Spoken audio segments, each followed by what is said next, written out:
Hello everyone, welcome back to my channel. It is Drew here from Lone Fox. I hope you're having an amazing day so far. Today's video is going to be a little bit of a different one. I actually really wanted to dive into a very specific topic, which I've kind of touched on in the past in videos before, where I've talked about room makeovers and kind of talked about my process for how I design a room from start to finish, like the process that I personally use. I feel like everyone's a little bit different. Some people like to start with a color palette, a mood board, whatever it might be. I wanted to share with you guys my process that I use for every single room and how I basically come up with my design and my ideas, my color palette, my story, and just create a very cohesive and nicely designed space. I figured this video would come at the perfect time because, as many of you guys know, I just moved into a brand new apartment and I'm going to be doing a ton of room makeovers in here. So yeah, I hope that this video is super helpful, and I did want to also give a humongous shout out to Alexandra Gator because I saw her do this video and then I had already been planning on this for such a long time. I just never got around to doing it, and I saw her do it and it really motivated me to do this video as well. I feel like everyone kind of does have a different way that they like to take on a room design. So if you guys would like to check out Alexandra Gator's video, I'm gonna put it in a card up here and also link it below for you guys. Alrighty, so I guess we're jumping in to my first little step in my designing a room process. And my first step always is to just kind of look at the space you're gonna be designing and create a mood board. This is my biggest thing that I do for every single space. I'm a humongous Pinterest addict, and I know that now you can also bookmark on Instagram as well, which has become super convenient. I save honestly anything from headboards to color palettes to maybe random pictures of textures that can be converted into some form of art print or redesigned into a DIY project. I save a ton of different inspiration images on my Pinterest boards, which I can then go back to and refer to later when I am going to design a space. I personally feel like creating a new board for the bedroom or whatever room it is you're going to design in your space and just titling it the name of that room and then going through Pinterest and just looking for images and pinning whatever sparks creativity. Like if you see something you like, go ahead and pin it. It doesn't have to be cohesive with anything else, but just pin all your thoughts and pin all of the things that you really do love into one board. Even though it might be a huge mismatch of randomness, that's great because it's an amazing starting point for you to go through and kind of edit your board. So you're able to go through and take away or even add to what you already have. I feel like a lot of people have a hard time with mood boards because maybe they start creating a mood board, but it's leaning in a ton of different directions, which kind of can create a very scattered space in the end. Like for example, if you're pinning a ton of modern images, then you're pinning a lot of rustic images, and then you're doing like farmhouse images, and then you're doing classic images. Sometimes those styles don't mesh well if you're doing multiple, so I find it's best to pin everything you like onto your one board and then go through and edit and kind of take away maybe what is a little bit too much and try to refine the idea a little bit more. I find that that just works a little bit better for me because I love seeing everything in one spot that I like and then going through and refining things I don't really like and adding to what I do like to create a more polished and then like cohesive aesthetic for the room I'm going to be designing. Step number 2 kind of just goes back to exactly what I said, and that is narrowing down and defining your board. So this comes to anything from furniture ideas, wall paint colors, wallpaper ideas, rug ideas, curtain ideas, decor ideas, whatever it might be. Even like layout ideas are great. There's just a ton of different home decor resources on Pinterest. I kind of like to find one image that I really want to use for a space. So let's just say there's one image that really inspires me. I like a lot of the pieces in there. I like a lot of the woods. I like the textures. I like the furniture, the wall color, whatever it might be. I find one image, and then once you click on that, it's actually really nice because Pinterest kind of recommends a ton of other options underneath that are a similar style. So I find that to be super helpful. If you scroll down from the original photo, you could find lots of other sort of images that look similar or add a similar vibe, and I like to go off of that. And once you start clicking around, you can find stuff in the same color palette, you could find curtains, you could find rug ideas, tons of different things, and pin them all to your board, go back, edit your board, and you should have a more consolidated and concise like look at what maybe you want your new space to look like. So I find that curtain and rugs are the hardest part of any room. I don't know if that's just me, but personally, curtains and rugs are just so challenging because they really are so focal. When you walk in a room, the rug is honestly sometimes the first thing you see. It's the largest thing that kind of covers the floor, and curtains are just on the entire wall, especially in a room like the one that I have right now. And I get asked all the time, how do I choose curtains and how do I choose rugs? Again, guys, I am not an interior designer, so this might not be the most perfect method, but the method that I personally use, which I find works pretty well, is to see first of all for curtains how many windows are in the room. So for example, my bedroom has 4 windows, which is quite a lot of windows to actually cover. There's actually 5 because there's one in the little nook area over there, but I'm not going to cover that one. So I'm doing 4 windows, and I find that if you have more than 2 windows, trying to stick to a solid color curtain just works a little bit better. I personally just always lean towards more like linen-y or gauzy materials. I'm not a huge fan of like blackout or like super heavy cotton fabrics or velvets. I don't know what it is. I just like a more lightweight, airy feel when it comes to windows because I feel like that's what they portray anyways. But let's just say you have 1 window in your bedroom, like my last window. I think adding a really fun maybe statement curtain or a pop, let's say you have a white wall, an easy way to add interest to that wall is just adding a more fun curtain to the space. So choosing from your color palette that you created in your mood board, maybe drawing some of the key colors that you really like, and then when you're out searching for curtains, you can kind of pull from the color palette and see if there's any curtains that maybe have bits of those accent colors in them. And now for rugs are the most challenging for me. I don't know what it is, but something I typically like to lean towards is something that is super subtle or super bold. Nothing in between. I don't know what it is. I just like one or the other. So for example, when I did Bretman's apartment makeover, I ordered a couple different rugs because I wasn't exactly sure what I was gonna like, and I ordered these from Rugs USA. Actually, the one I ended up using was from West Elm, but the West Elm one was more of a bold choice. It had colors of teal and like emerald and like a soft blue. So that one was a little bit more bold, and I ended up going with that because the space overall was just bold to start with. It had the crazy wallpaper, a velvet couch. So that space was a little bit different than a traditional kind of space that I would design. But then for Bretman's bedroom, I actually ended up opting for something a little bit more simple. It had a really, really basic kind of like pattern in it. That was a black pattern,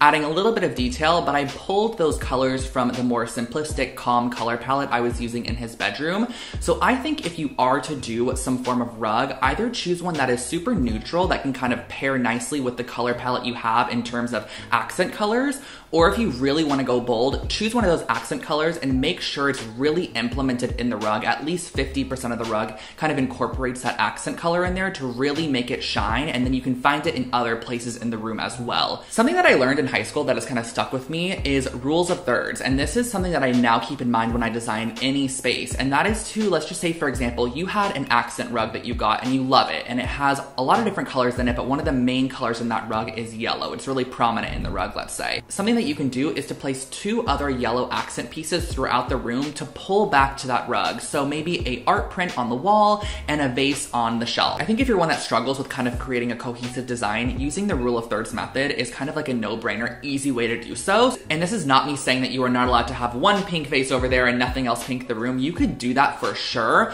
but I feel like a no-brainer method for maybe somebody who doesn't know exactly how they want to decorate their space or how to add accent colors, a rule of thirds is a great way just to kind of keep that in mind in the back of your head when you're shopping. Like you could find 3 pieces of similar colors, place them around the room, and it just makes it feel a little bit more cohesive than if you just had one random off color thrown in the corner, for example. You're able to pair it back with things and it just looks a little bit more finished and polished. Next up, we're going to talk about paint and wallpaper, which can kind of lean important or not important depending on the space you want to design. I know when I first started kind of like decorating my room, I always just loved white walls, and I still do love white walls. In my room right now, all of the walls are white, and I'm honestly not too sure if I'm going to paint them in here. I haven't decided yet, so that's definitely like something I want to think about in the future, of course, when I go to design this space. But paint and wallpaper can change up a space so much. And if you think about it like this, when you walk into someone's bedroom or you walk into someone's living room, whatever it might be, if you see a painted wall in their room, like an accent wall, or you see like a painted section in their room, it just already looks like they added so much time and they tried to make it look a little bit more personalized and like their self. What I like to do when I'm choosing paint color for a space is really think about the overall vibe I want the room to portray. You can have a lot of different vibes. There can be a light and airy feeling. You can have more of a moody, dramatic feeling. You could have like a warm and cozy feeling.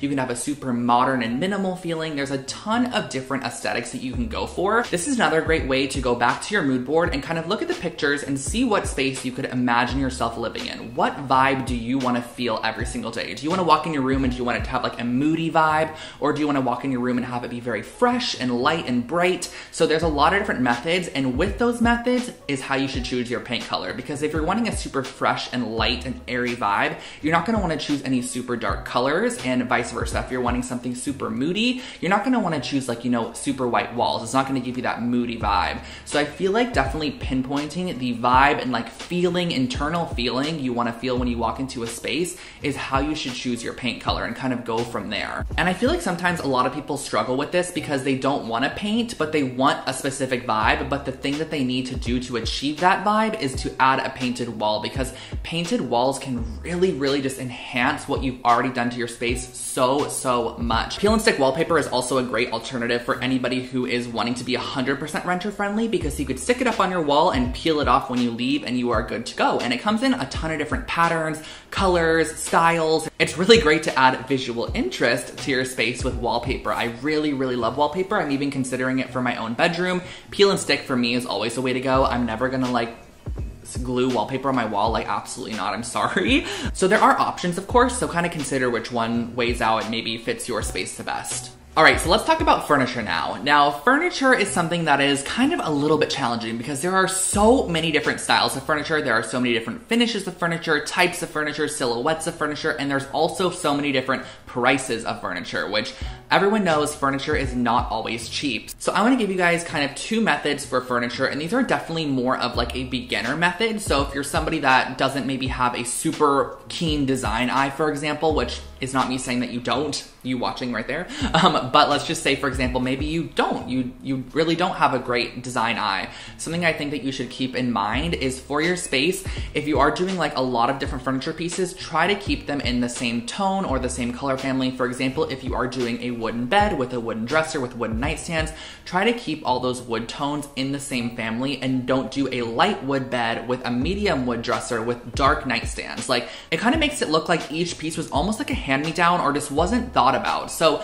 something that you can do to fix this method is to upcycle your pieces. And I have a ton of tutorials on my channel on upcycling furniture, from painting dressers to upcycling IKEA pieces, whatever it might be. There are a ton of different methods to either repaint furniture, refinish them, sand them, restain them. So for example, in my bedroom, in my past apartment, something that I did was I tried to keep the wood tones very similar. So the wood tone of my bed was pretty similar to the wood tone of my dresser, and then also kind of matched back to the wood tone of my second dresser, which I had to have for all my DIY supplies.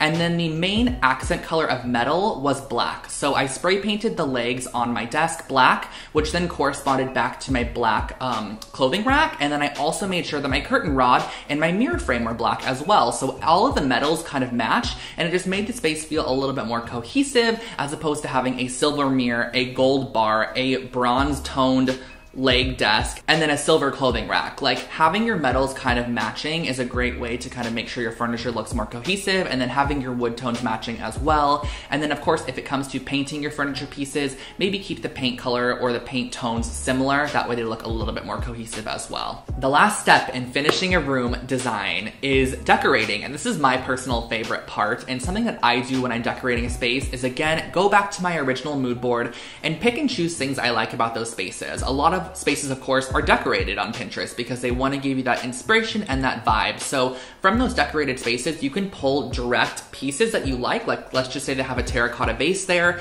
You want to get a terracotta base for your space as well because you're following that kind of design aesthetic of your mood board. But if you do want to go in your own route, taking your mood board and kind of consolidating a color palette that you really like from that mood board and just going out and purchasing decor that has that same color palette is a great way to add interest. But when you do go out and purchase decorations, don't only consider purchasing decorations in your color palette, also consider purchasing decorations that have more of a natural element to them. I think mixing decor that has a natural vibe, such as metal decor, wood decor, marble decor, mixed with your color palette decor is a great way to kind of mesh it and make it look like a thought out and well-designed space. All right, guys, so that was kind of my video for today. I feel like I just jumbled off the most information ever, and I'm actually scared for myself when it comes to editing this video because I just just want to make it as clear and concise and cohesive and like simple as possible. So I hope that this might have helped any of you guys if you have struggled with designing a room, or this maybe creates like a little bit of an instruction manual or like a to-go tips kind of a vibe